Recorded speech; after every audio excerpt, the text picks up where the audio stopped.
Alô você, o nosso vídeo já vai começar. Então, antes de começar, por favor, inscreva-se no nosso canal, curta e também ative o sininho para receber as novidades, tá bom? Vamos abrir a palavra de Deus no livro de Neemias.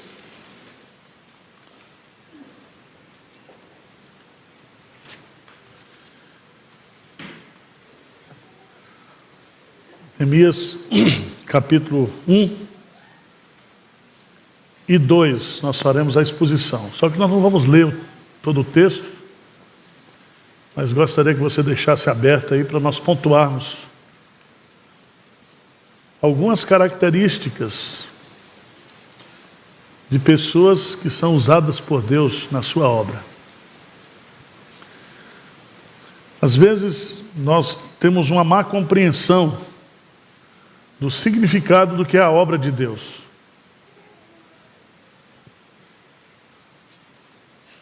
A missão não é nossa, a missão é de Deus. A obra não é nossa, a obra é de Deus.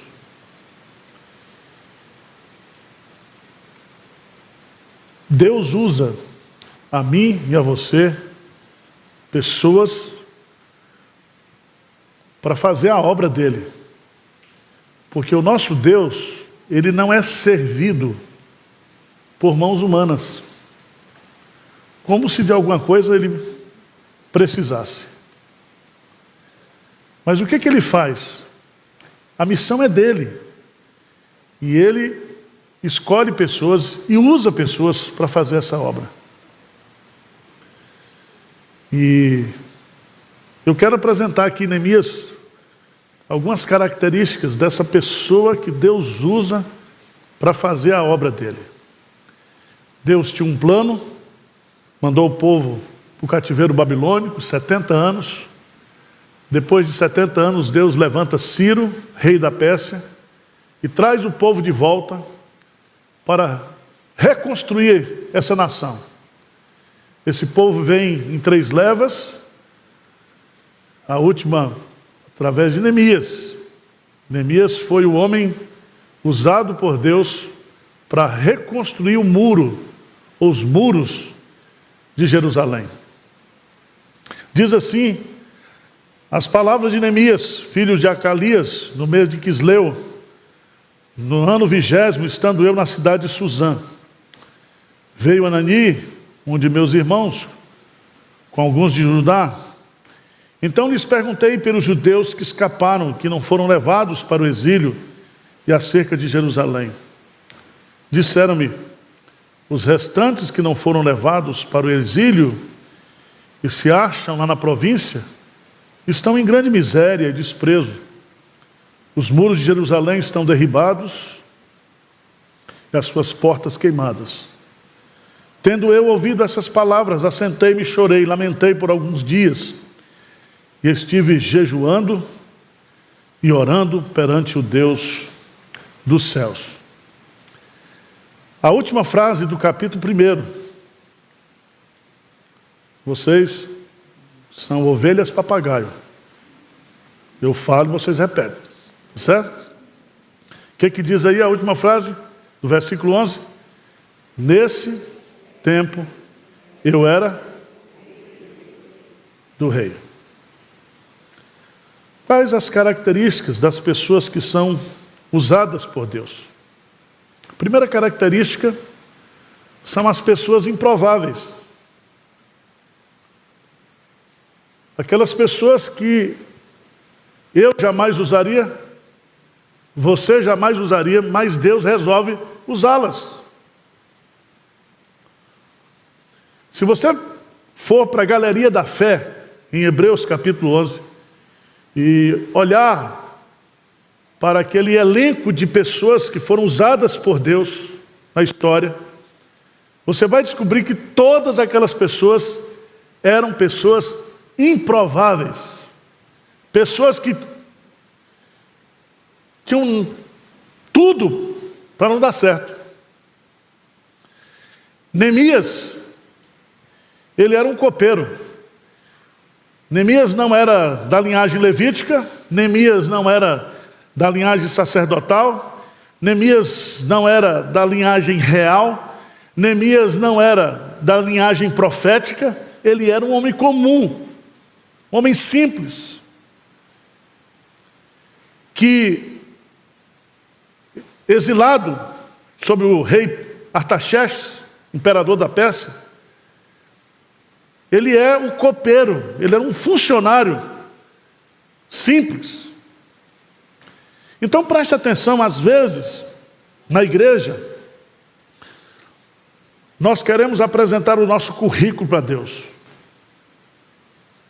O currículo daquilo que nós somos, da nossa competência. E Deus simplesmente despreza isso. Deus escolheu as coisas loucas deste mundo, para que a glória da escolha não esteja no objeto escolhido, mas no ato gracioso de Deus escolher. Então, eu e você, nós temos chance. Nós temos chance. Você acha? Eu nasci 17 de dezembro de 1964, em Itarantim. Nasci de parteira. E essa cabeça para sair de dentro deu trabalho. Deus resolveu me escolher para ser dele. Deus nos escolhe por razões que nós desconhecemos. Deus nos escolhe por razões que eu desconheço. Deus nos escolhe porque Ele nos escolheu antes de nós nascermos, porque depois de nascido nós jamais o quê? O escolheríamos. Segunda razão, ou segunda característica de pessoas que Deus usa. Deus usa pessoas que se preocupam com outras pessoas. E principalmente com os mais pobres, com os mais carentes, com os mais necessitados. Veja no texto que Neemias, ele vai ao encontro de um dos seus irmãos, com alguns de Judá.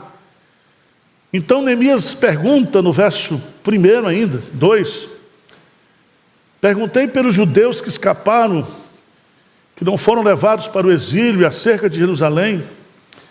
Lê comigo o versículo 3, o que é que diz? Disseram-me, os restantes que não foram levados para o exílio e se acham lá na província, estão em grande miséria e desprezo. Os muros de Jerusalém estão derribados e as suas portas queimadas. Grande perigo da gente fazer perguntas, né? Você chegar para o irmão aqui da igreja e falar assim, como é que você está? Aí ele começar a abrir o rosário. Aí você diz, para que eu perguntei? Não é assim? É interessante isso, irmãos, porque só é usado na obra de Deus, ou só é usado por Deus quem se preocupa com as pessoas. Porque Deus, Ele não habita em templos feitos por mãos humanas. Deus não precisa de dinheiro, Deus não precisa de absolutamente nada. O interesse de Deus, a sua missão neste mundo, Jesus resumiu bem, porque o Filho do Homem veio buscar e salvar os que haviam perdido. Jesus diz, eu não vim para os bons, para os sãos, para aqueles que se acham. Eu vim para os doentes, para chamar pecadores ao arrependimento. E esse texto é maravilhoso porque Neemias, ele está preocupado, não com aqueles que foram para a Babilônia, porque lá muitos deles ficaram ricos, prosperaram, cresceram. Você quer ser usado por Deus? Começa a se preocupar com as pessoas da igreja, com as pessoas que estão perdidas. Hoje, meus amados irmãos, nós vivemos num individualismo tão grande, e quanto mais individualistas nós somos, maior é a probabilidade de Deus não nos usar.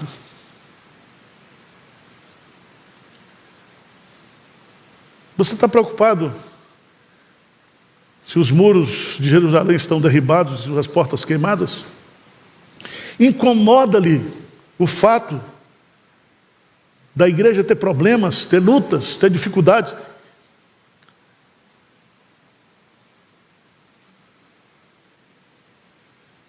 Neemias foi um homem que se preocupou com aqueles com quem ninguém se preocupava.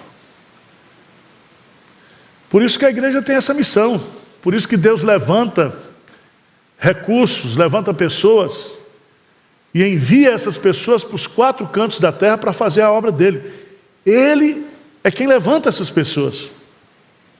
Mas antes de enviar essas pessoas, ele coloca no coração dessas pessoas compaixão. Porque o motivo da missão é compaixão. Mas em terceiro lugar, qual é a terceira característica da pessoa que Deus usa? Primeiro, pessoas improváveis, pessoas comuns. Segundo, pessoas que se preocupam com pessoas. Terceiro, pessoas que têm vida de oração. Veja no texto, versículo 4. Tendo eu ouvido essas palavras, assentei-me, chorei e lamentei por alguns dias, e estive jejuando e orando perante o Deus dos céus. Moody diz que um crente de joelho, ele enxerga mais do que um filósofo, um intelectual na ponta dos pés. Quando nós resolvemos orar, Deus muda a nossa vida. E é tão impressionante isso na Bíblia, meus amados irmãos, que todas as vezes que Deus, Ele quer usar uma igreja, Ele quer produzir um avivamento espiritual, Ele quer fazer algo extraordinário, Ele produz oração. Oração. Por que Deus usava Daniel? Porque ele é um homem de oração. Por que Deus usou Paulo de forma tão extraordinária? Porque ele era um homem de oração. Por que Deus abençoou a Ana? Porque ela era uma mulher de oração. E você vai vendo na Bíblia, Abraão, um homem de oração, Moisés, um homem de oração. Você vai descobrindo que essas pessoas improváveis, essas pessoas comuns, eram pessoas que oravam. E é interessante no texto que às vezes a gente usa esse livro de Neemias para trabalhar conceitos de liderança e até de coach, né, que está na moda agora. E é interessante, porque o livro de Neemias é um livro de oração. Se você observar, há cerca de 13 orações que são feitas. E provavelmente os comentaristas dizem que Neemias, nesse período aqui, ele orou e jejuou durante 4 meses. Ele orou por si, ele orou pelos seus pecados, pelos pecados do povo. Irmãos, quando Deus levar você para diante do vale de ossos secos, não fica fazendo perguntas das causas, porque o vale de ossos secos ficou assim.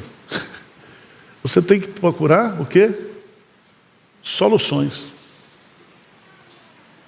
Ficar olhando para os pecados da igreja, para os defeitos da igreja, você nunca vai ser usado por Deus. Você vai ser usado por Deus quando você olhar para a realidade. E você só terá uma visão real da igreja a partir da oração. A oração nos coloca no foco de Deus.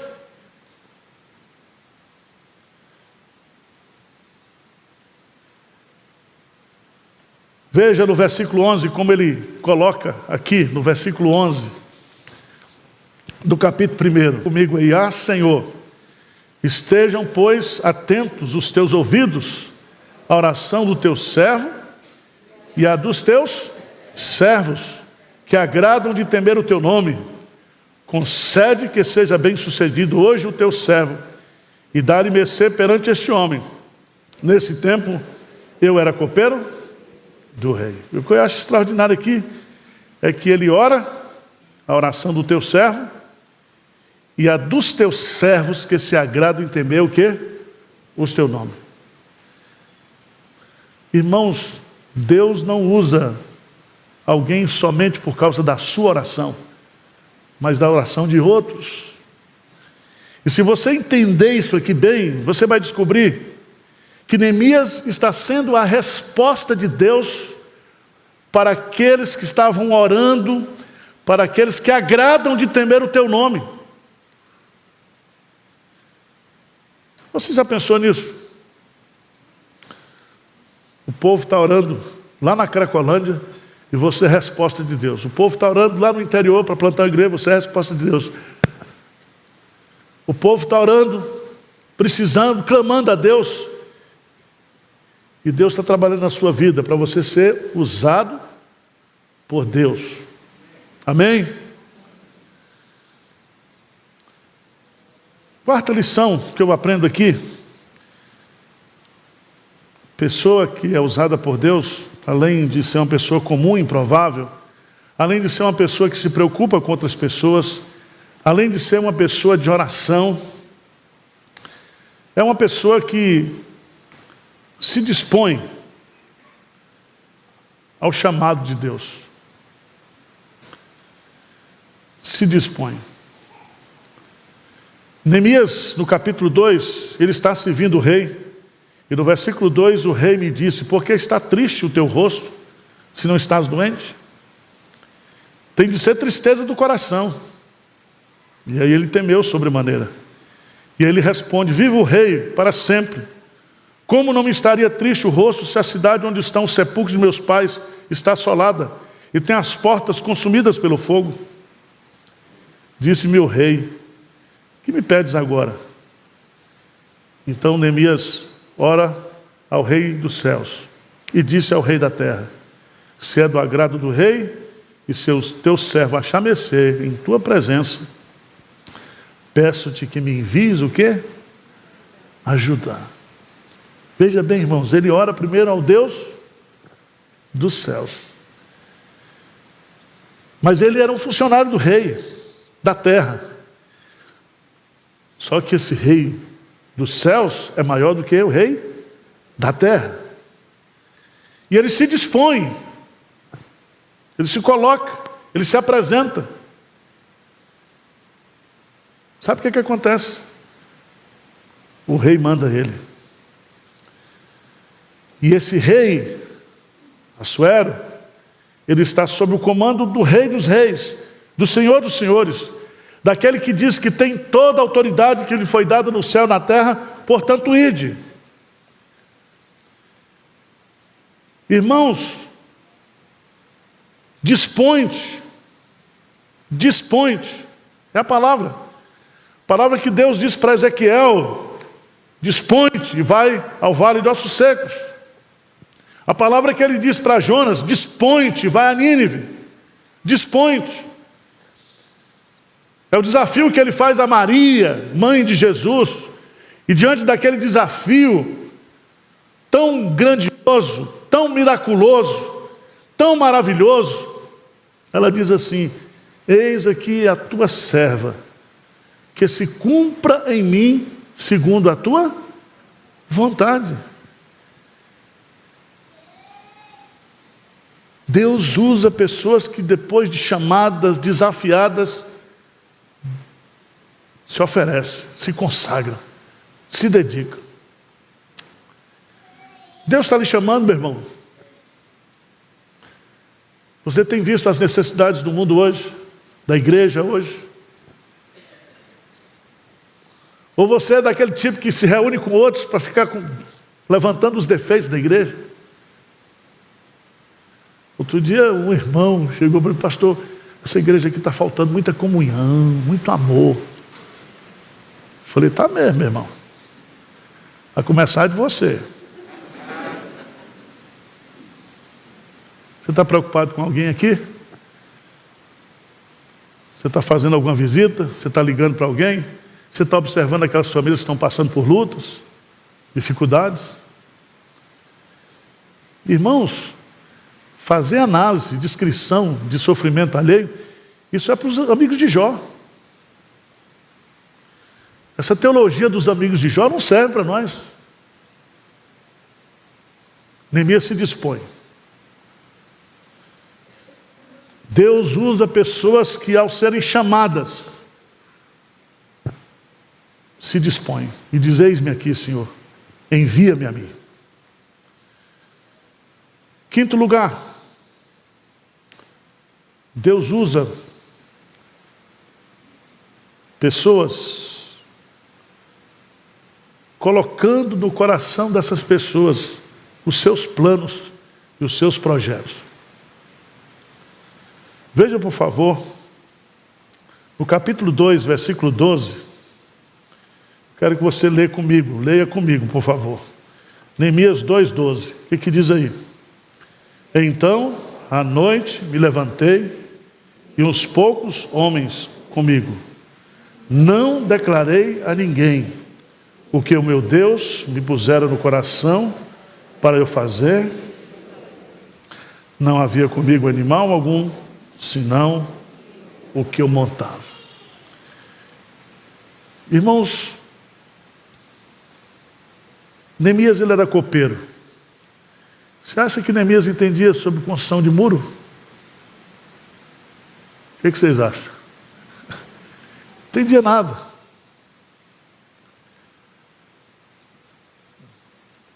Aliás, os chineses construíram as muralhas da China e são muralhas impenetráveis aos olhos humanos. Só foi os mongóis subornar os soldados e entraram.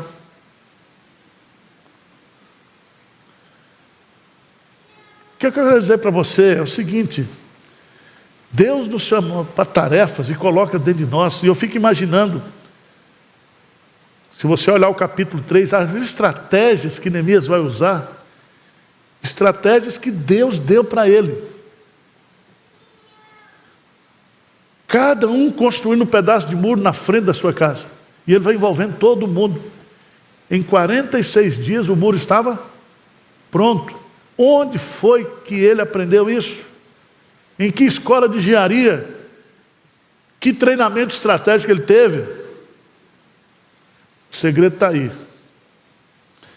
Eu gosto dessa expressão, porque ele diz: eu não declarei a ninguém o que o meu Deus, me pusera no coração. Presta atenção que isso é importante, porque foi Deus que pôs no coração dele. Deus não pôs na mente, Deus pôs no coração. Por quê? Porque de ideias, sugestões, o inferno está cheio.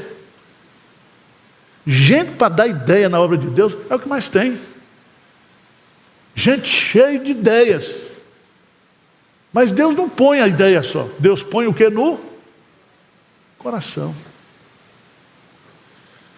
O coração é a sede da verdadeira espiritualidade. Filho meu, dá-me o teu coração. Deus abre o coração. Deus vê o coração. Deus quer ser servido de todo o coração. E Deus põe no coração. Quando Deus põe no coração, e Ele diz no meu coração, eu acho isso lindo. Porque o nosso Deus continua o mesmo. Ele continua pondo coisas no nosso coração para a gente fazer. E se você é uma pessoa de oração, Deus vai lhe dar ideias, vai lhe dar projetos, vai colocar algo no seu coração para você fazer.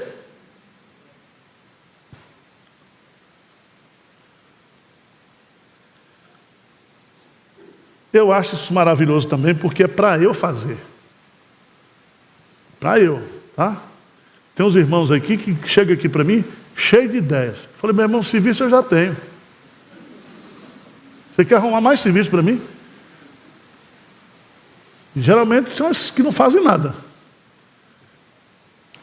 Deus coloca coisas, Deus usa pessoas colocando coisas no coração dessas pessoas para elas fazerem. Especificamente onde? Em Jerusalém. Jerusalém.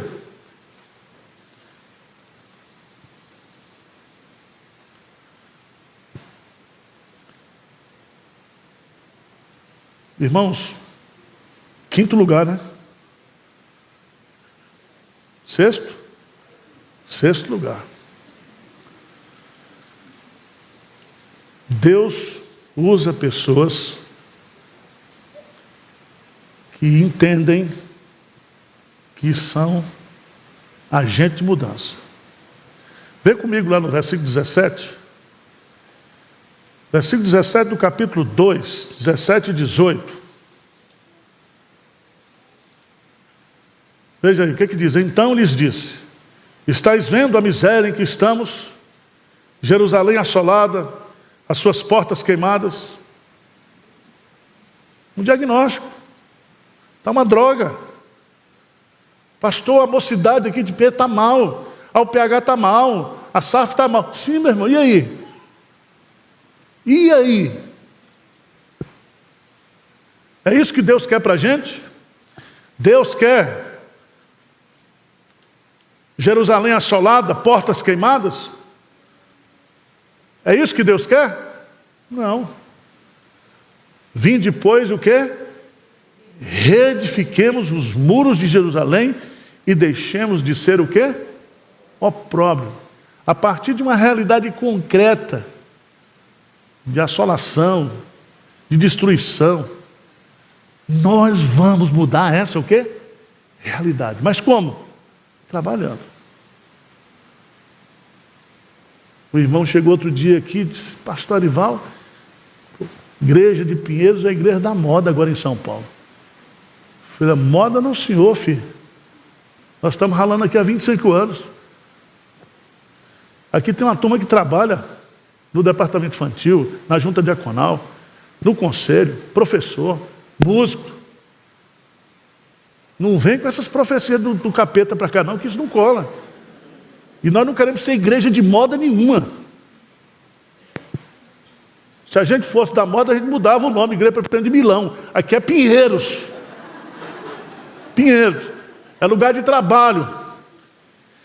E aqui você vai aprender que não é Neemias sozinho, ele usa o verbo no plural, vinde. Pois reedifiquemos os muros e deixemos de ser opróbrio. Vamos mudar essa realidade de opróbrio para alegria, para satisfação, para festa, para exaltação.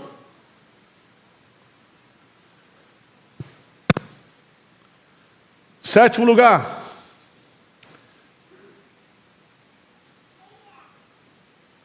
A pessoa que Deus usa recebe os recursos de Deus para fazer a obra. Lê comigo o versículo 18, o que é que diz aí? E lhes declarei como a boa mão do meu Deus estivera comigo, e também as palavras que o rei me falara. Então disseram: disponhamo-nos e edifiquemos, e fortaleceram as mãos para a boa obra. Nós tivemos a assembleia aqui domingo passado.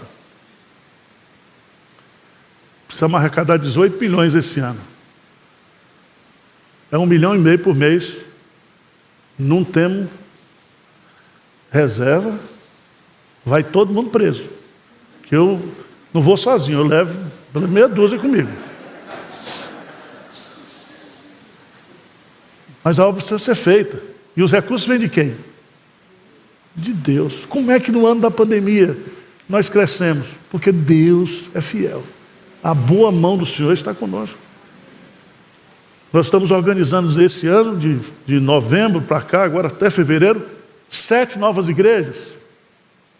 Estamos construindo agora, está em construção, 3 novos templos. Irmãos, Deus tem sido generoso. A boa mão do Senhor está conosco. Se a obra é dele, os recursos são dele, nós somos dele. Então vamos trabalhar. É o que ele diz aqui. Vamos trabalhar. E fortaleceram as mãos para a boa obra. Vocês pais, aqui da igreja de Pinheiros, serão desafiados por uma comissão nomeada pelo conselho, para a gente começar uma escola americana aqui, bilíngue, para os filhos de vocês, tá? Minha neta, meus netos, mas filho de vocês. E nós queremos levantar famílias da igreja que tem essa visão de ter uma escola com princípios cristãos, com valores cristãos. Mas vocês vão fazer. Tá certo? Temos que trabalhar. Mas eu quero terminar, irmãos. É o 8º princípio agora? 8º princípio. Deus usa pessoas que não têm medo de oposição. Ficaram zangados comigo um domingo aqui que eu chamei uns crentes de frouxo. Deus não usa frouxo. Os frouxos, os covardes, não entrarão no reino dos céus. Deus não nos deu espírito de covardia. A gente esconde o tremor. Sargento de camomila. Mas não vamos para cima. Esse texto é maravilhoso porque, veja lá no versículo 11. Porém, Sambalate, o Horonita, e Tobias, o servo amonita, e Gesem, o arábio, quando souberam, zombaram de nós e nos desprezaram, e disseram: que é isso que fazeis? Quereis rebelar-vos contra o rei? Então lhes respondi: o Deus dos céus é que nos dará bom êxito. Nós, seus servos, nos disporemos e reedificaremos. Vós, todavia, não tendes parte, nem direito, nem memorial em Jerusalém. Irmãos, tudo que você for fazer para Deus, ou toda obra que Deus vai utilizar você, tem oposição. Tem oposição, tem crítico.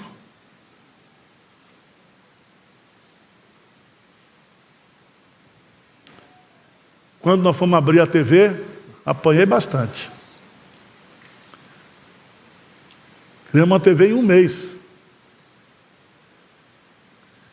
E os irmãos aí, uma turma boa de jovens. Essa equipe da TV, essa turma é tão boa que não pegou Covid. Trabalhando no estúdio. Eu entrava lá e falava: isso aqui é um foco de Covid. E nós estamos inaugurando agora 4 estúdios novos aqui, numa casa nova, que nós pagamos 2,5 milhões. Na outra semana saiu o fechamento da rua, aumentou 30% o valor da casa. Na pandemia. Deus é bom. Dificuldade? Mas tem. Irmãos, quem olha para o vento não semeia. Não semeia. Vamos ficar de pé e vamos ler. Para encerrar. Lá o capítulo 6. Versículo 15 e 16. Mas para ler forte. Me criticaram: pastor, nós somos ovelhas, não somos papagaio. Não fica mandando repetir coisa, não. Meu filho, isso é técnica de comunicação, não é não? Para você memorizar, para você participar, diz aí, juntos, Neemias 6, 15 e 16. Vamos lá, bem forte? Acabou-se, pois, o muro aos 25 dias do mês de Elul, em 52 dias.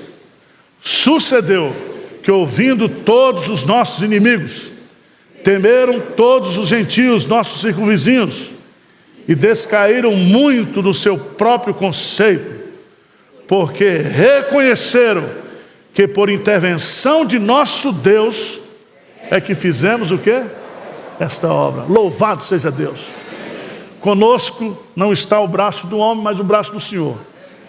Ele é que faz a obra, Ele é o dono da obra, Ele levanta os obreiros, Ele sustenta os obreiros, Ele nos livra dos inimigos. Amém?